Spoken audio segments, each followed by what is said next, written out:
So basically, my family has registered as a victim family in the United States of America. We've contacted all the Justice Department of America, and we've been registered as a victim family. So from the victim notification, we get updates about Anmol Bishnoi.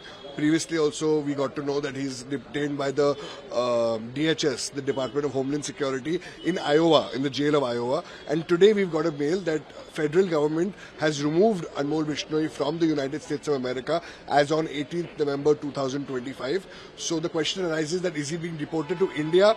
And my strong request to the central government is to actually bring him back if he's removed from America, and for the state government as well to bring him back to Mumbai and to make sure that he's interrogated and arrested, because he's a threat to the society. He was named in my father's murder as well. In Salman Bhai's case also, his name has been arising frequently. So he's a threat to the society, to our family, to everyone. And for us to know who's the mastermind behind my father's murder, if they say that Anmol Bishnoi directed it, there must be someone who's asked Anmol Bishnoi to do this. So it's very important for us to know who has asked Anmol Bishnoi to do this. So for that, they need to bring Anmol Bishnoi back to Mumbai. And if he's been released, if he's been removed from America, then it's a very good opportunity for the Indian government to intervene and make sure he's deported back to India. Overall development in your father's case, what do you think?